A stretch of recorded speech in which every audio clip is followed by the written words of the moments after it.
Hey guys, welcome back to my channel. I hope you're all doing well. Now in today's video, I've got a really special guest. I'm delighted to be joined by Tim. He is a writer, a broadcaster, and a big supporter of both the men and the women's team. And it's so lovely to have you on today. How are you doing? Yeah, not too bad, thank you. My pleasure, my pleasure. Thanks for asking. No, I'm really looking forward to this. I've seen a lot of your work over the years, and it's an honour to have you today to talk a bit about the women's team. I did want to start off by just you maybe telling people a bit about your journey through social media and a bit about, growing up kind of like with the Arsenal women's team. Maybe just telling people a bit about, your favourite players growing up. Yeah, sure. So I started watching Arsenal ladies as they were then in about the mid 1990s. I think my first game was about 96 that my mum took me to when I was 12. So essentially at the time, I've been a season ticket holder with the men since 1992. And basically, like one football match a week wasn't enough for me. So my mum was just like, well, Arsenal ladies play on Sunday, so why don't we go and watch them? And I was like, great. So it kind of started there, really. And I used to watch them pretty regularly. Stopped for a few years when I was at university, and I lived in Brighton for a couple of years, so it's difficult to get to the games other than the cup finals. But then when I moved back into London in about 2009, I really picked it up and started going again. Started writing. Well, I was writing about the team from about 2007 or so, but only on like a fairly casual basis. And then joined Arsblog in 2011. Was writing about them, and then 2018 we really kind of went for it and decided to cover every single game, every press conference, going as press and all of that. So that's kind of been my journey, I guess, as a fan and a journalist. In terms of my favorite players growing up, for me, really the big ones, Marianne Spacey. Marianne Spacey was kind of like the Viv Miedema or Kelly Smith of the 90s for Arsenal ladies. And she was the one who, when I first went, like, she was the best player in the country at that point. And she was the one that when I first watched, I was like, wow, she's incredibly good. She's so much better than everyone else. And that kind of stayed the case for most of her time at Arsenal. And so there's been a bit of a lineage from Marianne Spacey to Kelly Smith. And I'd say, I mean, now I couldn't say I have favourites, really. I probably do, but I shouldn't say. But I think Jordan Nobbs was Yeah. probably a favourite player of mine from the kind of more recent times, who's not at the club anymore. So yeah, Jordan, another player I always really, really enjoyed watching and had the pleasure of speaking to a fair bit in her career.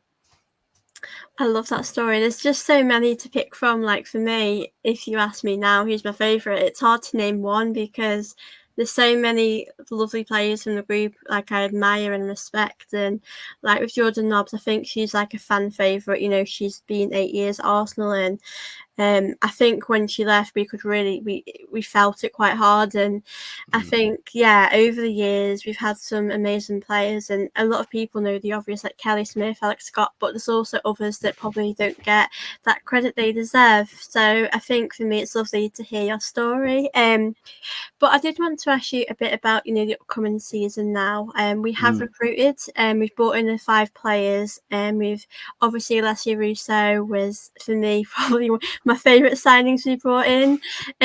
But for you, with all the signings, do you think we've recruited well? Largely, yes. I think definitely Russo, obviously really, really good player and in a position where Arsenal needed someone. Cooney Cross as well, I think, is one of the best up and coming midfielders around. So that's really solid. Chloe Lacasse, I really, really like as a kind of, to be in the kind of rotation options. I guess if you're looking for a comparison to the men's team, she's probably like a Trossard in that she maybe wouldn't start the European Cup final if Arsenal were in it tomorrow, but she'll play a lot of games. Real and I like the signing of Amanda Illestedt as well. I think that's kind of just cover for Leah Williamson, who will be injured for at least the first half of next season. It really hinges on two things for me. It hinges on Leia Cadena, the Spanish centre half we've signed, because we lost Rafaeli this summer, and that's the first time in a few years Arsenal have lost a player they really, really didn't want to lose and Mm. who's really, really hard to replace. So they brought in Leia Cadena, who, you know, won the World Cup with Spain this summer, has played for Barcelona, came up through the Barcelona youth team, so excellent credentials. But she's 23 and she's really got some big shoes to fill with Rafaeli. So that's the one I'm kind of, I guess, curious about, Mm. and that I think a lot will hinge on. Arsenal really wanted a right back as well because Laura Wienreuter's injured and will miss Yeah. most of the season as well. I tend to think we'll probably see one in January, maybe on loan or something like that. So that's the one area right back that Arsenal perhaps didn't get the player they needed. But otherwise, I think Arsenal have had a really strong summer, and they really needed to, because the two transfer windows before that, the manager was on record as saying that you know, the club didn't do a good job recruitment wise, didn't get what they needed. So I think they've, you know, that message was heard loud and clear this summer. Yeah, definitely. I'm with you. I'm quite happy with like the signings we brought in. I definitely felt like we needed to bring some players in, especially considering how many players, you know, suffered that ACL injury last season. A few of the players, like you said, are recovering from that, and you know, like Leo Williamson is out for a little bit of the season as well. And I did want to ask you about us defensively because, like you said, Rafa left, and I think for me it's a really big loss for us because, like, as much I do respect its personal reasons, and that always will come first and everything, and I wish her well. But for you, like going into the season, how do you think we'll manage without her? I know we have obviously brought in some players, but I feel like it will affect the team. We won't be the same without her. So how do you feel like we'll adapt to not having her? Yeah, it's interesting. We recorded like a mailbag podcast earlier today, and I think about nearly half the questions were about the defense. And you know, all variations on that, or like, will we play a back three? And clearly that is where the anxiety is for most fans, because essentially Arsenal have lost their first choice centre half pairing, and that's kind of really unlucky. That Leah is injured at the same time that Hafa has left, and like with Hafa, that's a massive loss, because there just aren't many players like that in women's football. Like in men's football, we see like the emphasis on recruiting a left-footed centre half, and how there's not many of them around. There's even fewer in women's football, and it's quite notable that Arsenal weren't able to get a left footer. Leia Cadena is right-footed, but she plays on the left. So I do think that's got to be an area of concern. That's why I like the signing of Ilestedt. I feel like that's a slightly, she's 30, but I Mm. feel like that's a slightly, not so much a short-term signing, but I think that's good cover for Leah while Leah is not, because again, like, you can't go and buy another Leah Williamson. They aren't really out there, and they're not just going to come to cover for Leah Williamson. So having someone like Amanda Ilestedt, who's played for PSG, played for Bayern, she's played under Jonas before, plays for Sweden, who play quite similarly to Arsenal, I think that's strong. For me, it hinges on Cadena. For me, it really, really does. I didn't see enough of her at Barcelona to say, oh, she'll definitely be as good as Rafaeli. I mean, like I say, she won the World Cup with Spain, so how bad can she be, type thing. But also, I think what's kind of crucial there is she's 23, whereas Hafa was 31. So she hasn't quite got the same level of experience. Mm-hmm. And I do wonder whether Arsenal will have to be maybe slightly more conservative in their shape sometimes, because one of the things they've lost is a lot of recovery pace. Like Leah and Hafa, again, think Gabriel and Saliba. And you know, you've got that kind of, you can defend on the halfway line. I'm not sure if Arsenal have that. They might.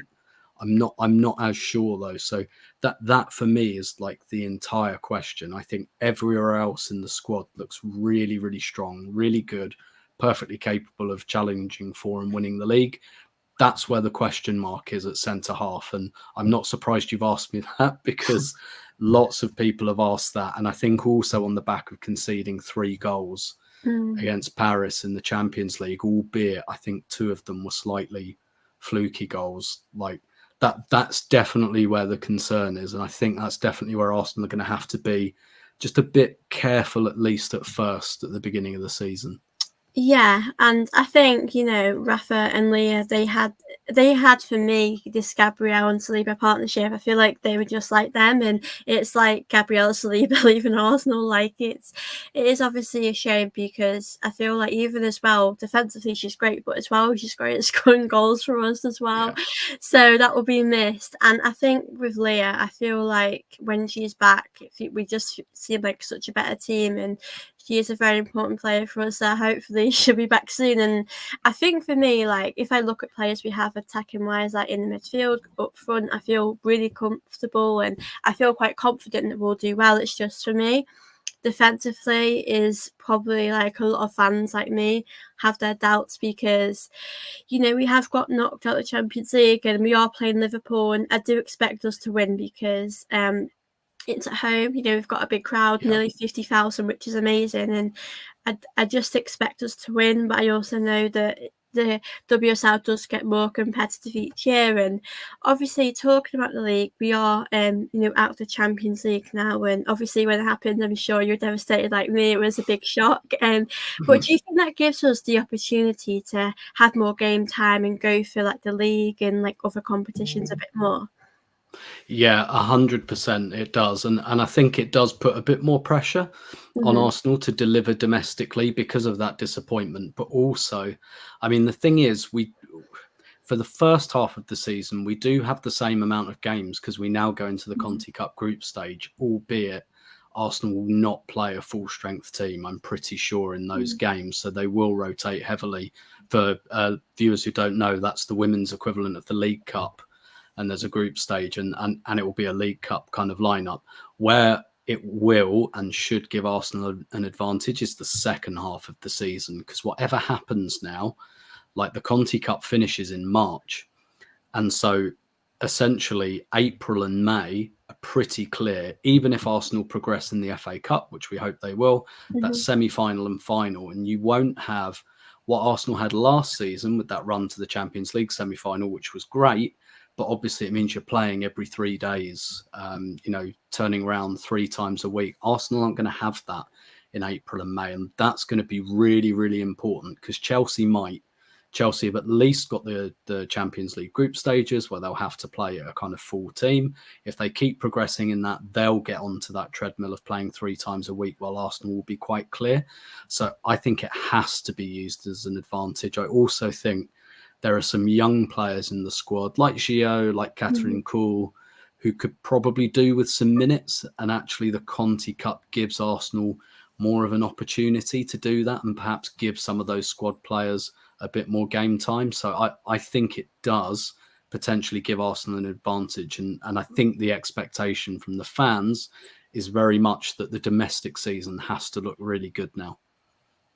Yeah, I agree. I think obviously there is pressure now. We did win a trophy last season and we've sort of ended that drought. And I think it probably was a lot for the players to have to deal with that pressure of not winning for so long. And I do think in recent years we've tried to catch Chelsea up. I think, that season we were just a point behind them. We were so close, and I feel like we have really progressed over the years. And I think that's a positive to take. But um, I think it's obviously going to be tough for like players like Beth Mead.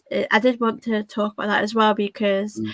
last season I was so devastated for her to have that injury just after the Euros and missing the World Cup. Do you think her not having that injury, her not being able to play, will give her kind of the motivation to kind of have an amazing season for Arsenal? Yeah, definitely. The last time, I mean, it wasn't an injury, but the last Mm. time Beth had, I don't know, should we say a misfortune in her career, she wasn't selected for the Olympics in 2021. And she found that a big shock. And I think everyone expected her to be picked, and she Mm. wasn't, by Hager Risa. And she kind of, when I say she took that badly, I don't know how to phrase it. She either took it badly or she took it well, but she used that energy to go into the next season, and that's when she really produced a world-class season. I mean, I think we'd have to temper our expectations this time, at least for the first half, because she's going to be feeling her way back from that injury. She should be, I think, part of the squad for the first games of the season, but obviously she hasn't played competitively yet. So clearly, the first half of the season, that's where else the Conti Cup can be useful Mm. for a player like her to get those minutes, because in the Champions League it's probably harder to do that. But the second half of the season, I think, could be really, really special for her, definitely. And there is another Olympics coming up, and if Team GB are in it, I'm sure she'd love to go again. But also, I just think with the signing of Chloe Lacasse as well, I think enables us to look after Beth, because one of the big problems last season was not only Beth's injury, but we didn't have a backup for her really at all. And then she got injured and everything had to change. Whereas this time, the player they bought, Chloe Lacasse, is very, very similar. She's like another Beth. So I think Arsenal can ease her in minutes wise and not change the team too much without her. So I think that this could be, like I say, first half of the season, it's about getting back up to scratch. But I think the second half of the season, particularly when it starts dropping to one game a week, yeah, I wouldn't mind saying I expect big things of Beth then. Yeah, I'm with you. I think it's great to have more depth now, because I think if I was Beth Mead, I'd obviously want to have an amazing season for Arsenal, get back on the score sheet and play as much as she can. But I feel like I'd also wouldn't want to rush into it and not play too much, because she's gone for months and months without playing, and to playing again, it might probably be a bit overwhelming. And I think that's probably why we had so many injuries last season, because we don't really have the squad depth we did last season. And I think it wasn't just injuries, it was like hamstring injuries as well with Kim Little and other ones like that. And I think it is hard to find players that can replace players like Kim Little, because if you take players like her off, they can do the job, but they're not as able as her, because Kim Little is like one of the best. And it's the same for Leah Volti. I just think we have such a fantastic squad, and it's hard to kind of replace them.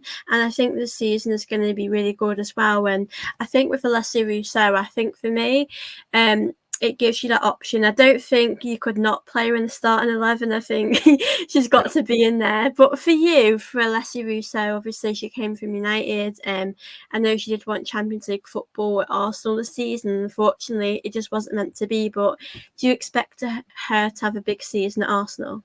Yeah, I really do. I think she's 24 now, so she's really kind of moving towards her prime years. I think for what Jonas Eidevall wants from a striker, she's there. Like, she's all there. That is, that's why Arsenal went so hard for this player, because it's just Jonas's perfect idea of what he wants a number 9 to do. But I think also something he's spoken about is unlocking her goal scoring potential a bit more, because she's great, again, using the men's team comparison, like a bit of a Gabby Jesus, not so much in style, but that kind of like, she's not a prolific goal scorer in her own right, but is really good at everything else. She got 10 WSL goals last season, and she does a lot of other really good work. But I think Arsenal think that they can get her more towards 20, because like, she scored 2 brilliant goals as well. Well, one brilliant goal in particular against Paris in the Champions League qualifiers. And I think Arsenal really think they can unlock that in her, because the rest of her game is there. And so I think, again, Arsenal have a model where they share goals around.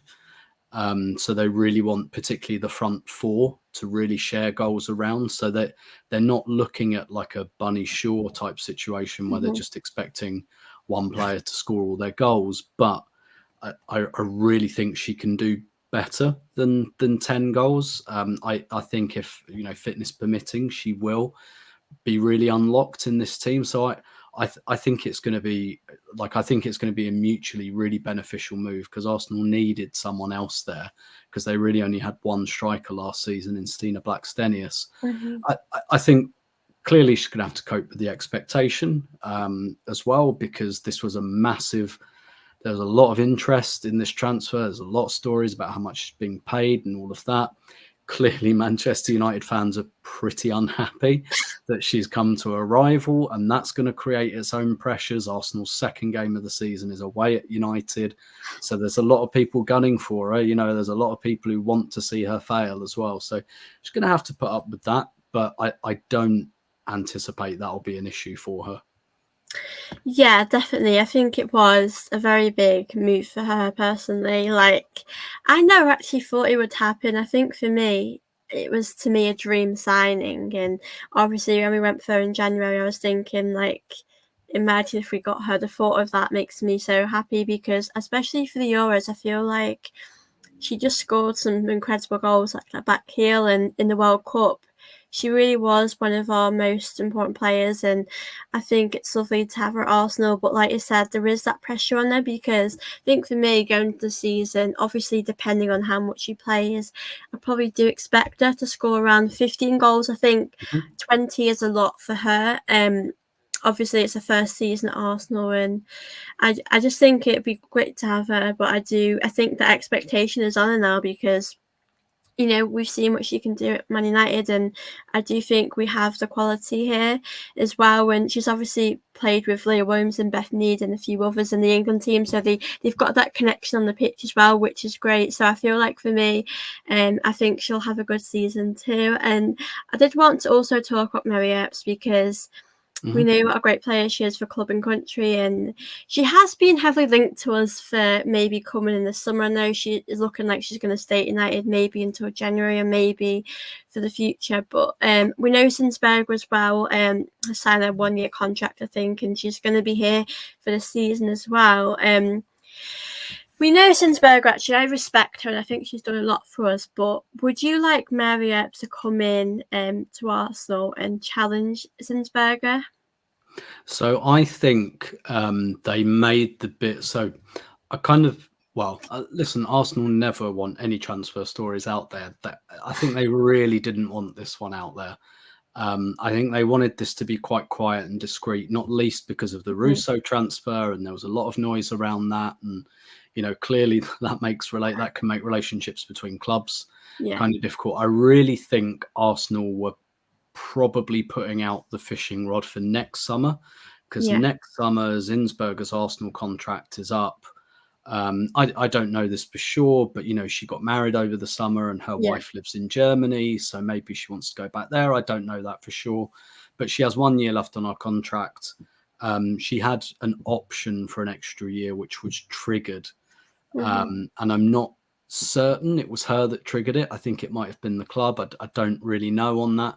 So I think it's reasonable to assume she might go next mhm, summer. In fact, before that option was triggered, I suspected she might go this summer. mhm, So I can't. And Mary Earps' Manchester United contract is up next summer as well. So I think Arsenal were trying to repeat the trick they did with Russo, which was they yeah, tried to sign Russo in January. They went really hard. They didn't get her, but they showed the player they were serious. And I think they were doing that with Mary Earps. I think as well, one of the reasons they really didn't want it out there is because they've got two international goalkeepers at the moment, and it's kind of a bit awkward yeah, when they know you're bidding for someone else. But if everything plays out like that, like Zinsberger sees out her contract, and next summer Arsenal will then have a need for another goalkeeper. I mean, I'd love to see Mary Earps, definitely. I think it's weird. I always liked Mary Earps a few years ago when she mhm, was she was at Reading and she went to Wolfsburg. I really liked her at that point. Then United brought her back, and I felt like she'd lost her way a little bit. She spent a mhm, year on the bench at Wolfsburg, but then she comes back to United, and I'll completely admit when Serena made her England number one, I kind of thought, really, mhm, I preferred Ellie Roebuck, and now I feel stupid for saying that because I think being given the England number one it's just one of those things that's lifted her game so much. And she's 30 now, which for a goalkeeper, quite a good age. Like I think she looks mhm. really, really good now. I think beginning to see that potential I think I saw in her when she was younger. So I'd love to see that next summer, definitely. I very much doubt anything will happen before then though.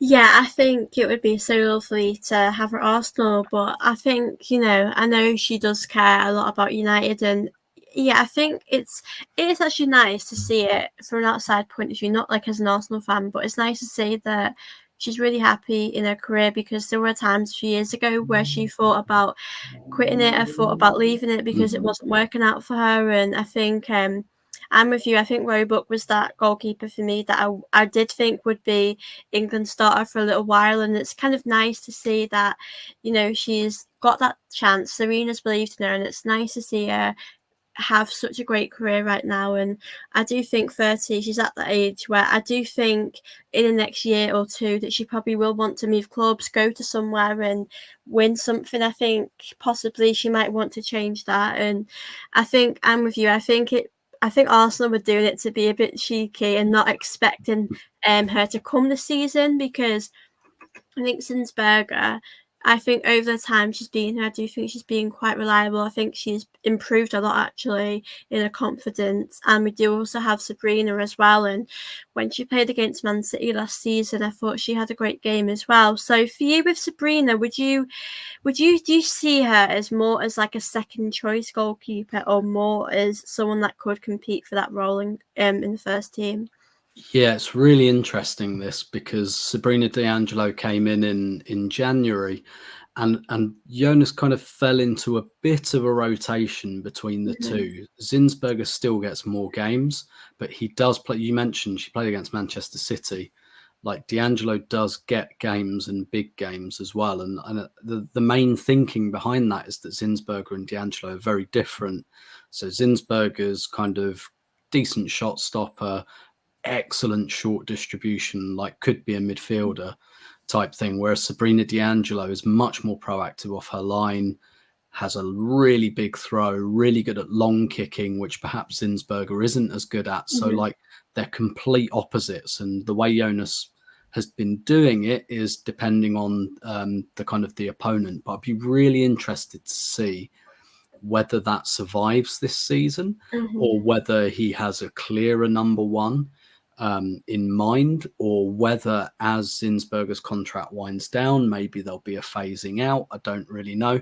I kind of think the shame for Sabrina D'Angelo at the moment is Zinsberger. I mean, as we're talking, she's playing for Austria, and she's dropped a real howler. Yeah, I saw that on Twitter. It was quite bad. Yeah, she like a really, really bad mistake for one of their goals. And I know, like, one of the goals against Paris, I know a lot of supporters, again, it kind of went over her head, and there are concerns from a lot of fans over like how good she is in the air. So I do wonder whether this kind of rotation model will survive, or whether there will be a clearer number one. I think the shame for Sabrina D'Angelo is she's away with Canada at the moment. They don't play until like midnight tonight, so she's not going to get back to London till Friday. So I Mm-hmm. really don't think she'll be in contention for the first game. Had she been in contention for the first game, I think that would have been a really, really, well, she will be, but I really don't think she'll get picked on that basis. Like, I think that would have been really interesting if D'Angelo had been picked for the Liverpool game. And Liverpool's a game you might pick her for, because Liverpool tend to press a lot. So if you want to go over the top of that, Sabrina D'Angelo is probably the better goalkeeper to do that. I just think the international situation makes that slightly unlikely, and it might just be easier to Mm-hmm. ease Zinsberger into the season. So I'm fascinated to see how this unfolds during the season. It's definitely a competition. It's definitely a fight. Like, Zinsberger has the gloves at the moment, but it's Yeah. not really, really clear.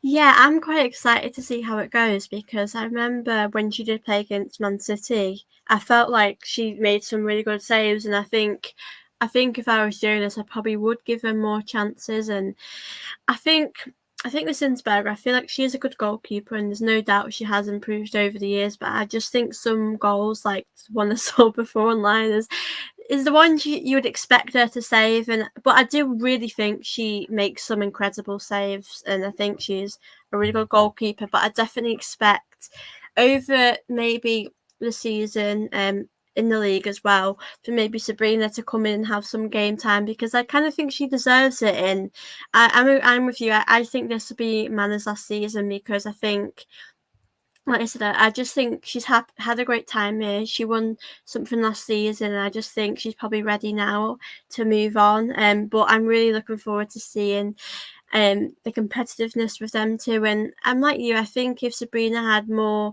if she came back a bit sooner to London, I reckon maybe she might be in contention. But I think right now Jonas probably, I think Zinsberger is probably the one right now, but I definitely see that changing over the season. And I did want to kind of ask you a bit about the growth of, women's football, especially the Arsenal team, because I know a few seasons ago we played Wolfsburg at home, and I remember the crowd was like 6,000. And when we played them last season, we broke the record at the Emirates, and I just think really shows you, it's continuing, the support is there. And I know I mentioned at the start of the video, we play Liverpool at home and there's nearly 50,000 fans there.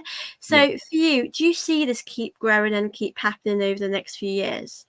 Yeah, absolutely. I mean, clearly, England winning the Euros, Yeah. enormous multiplier effect in this country, not least because the players play, Hmm. pretty nearly all the England players play in the WSL. Few of them play abroad now, but so people wanting to see those players, that clearly had an impact with Arsenal as well. Like at those games last season, when the names of Leah Williamson and Beth Mead and Lotte Moyer read out, those are the ones that Yeah. people really, really know. I definitely do. I definitely do. And with, again, in the UK, you've got Sky Sports behind this now. Like TV rights are sold for money. They never used to be. They used to be given away for free, basically. But now you've got like an organization like Sky Sports behind it, and all of the coverage and all the professionalization that entails. But I think the coverage is so much better. You can watch all the games. But I think what I noticed last season as well was that first North London derby in September. It was 47,000 people there, but it was quite quiet still. Mm-hmm. As the season went on, that changed, I think. And then you had the Wolfsburg game, and it wasn't just that it was full; it was loud, Mm-hmm. because I think people were invested in the team. They knew the players.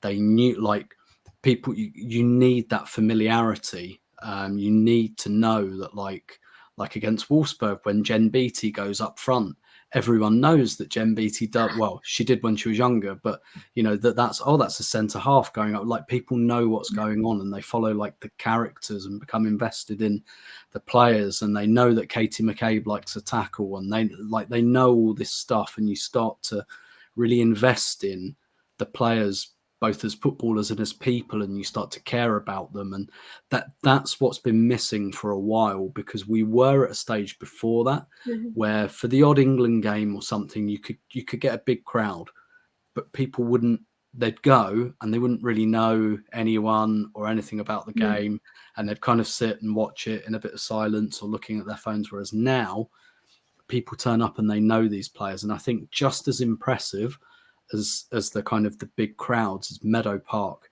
Meadow Park is so much louder now. It's always full. There are songs for all the players, and that was what was missing before as well. So I think it's not just like, getting 50,000 at the Emirates again, and the club deserve big credit for the way they've marketed this and invested in this, both in money and time. But I love going to Meadow Park now, and the North Bank being full, and there being songs for all the players, and all of that stuff that was just missing before now. Yeah, it's so lovely to see. I definitely think, there's a few things that have helped. But I definitely think the games being on Sky Sports has definitely been the right thing, because if I'm being honest, a lot of people probably wouldn't want to go on the FA Player, probably find ways to watch it. If it's not easy to get to, people probably think they won't do it. And it's quite good that it's easy for fans to just, on the TV, the team are playing, and it's quite accessible. So I think that's been definitely a big factor. And I definitely think the Euros really changed everything. I think, especially, I think for the England team, obviously it had a big impact. But I do think all around the WSL, I think there has been so much support there, and it's just lovely to see it grow, because I do think the team deserve it. And I think a few seasons ago, when we played Wolfsburg, it was quite hard to see. There was only a few thousand there, and I know we have come at that time there used to be a few hundred, and we're now at a few thousand, which is more progressive, which is good. But I think right now we are really at where we need to be with 50,000, and it's just nice to see the girls get that support, and the manager as well, because that's what they deserve. And I hope for years to come, it will keep on growing, and I hope it will, because I think, you know, even other teams in there, Chelsea, Man City, all of them, like I said, there's so many players from the Euros, from the World Cup that do play in the WSL, and I think that's probably why it's got a lot more views as well, which I think is really good. But yeah, I've really enjoyed having you on today, Tim. It's been such an honour to chat with you. Before we go, do you just want to tell people where they can find you online if they want to give you a follow? Yeah, sure. Or awesome abuse or whatever. Yeah, you can find me on Twitter. I'm not going to call it X. At Yeah, it's weird Stillmanator. calling that X, isn't it? I don't like it. But we do very in-depth coverage of the women's team on Arseblog News, and so if you go to Arseblog News, there's a section at the top which will say women. Bookmark that, because we do every game, every press conference, podcasts, videos, the absolute lot. So yeah, that's probably the best place to find me. Yeah, and I'll keep it linked as well because I'll upload this probably tomorrow. So yeah, I hope you guys have enjoyed this as well. It's been such an honour to chat with you. I could chat to you all day about the women's team. It's been great to have you on. And I hope you all enjoy this video, watching it back, and I'll see you all very soon.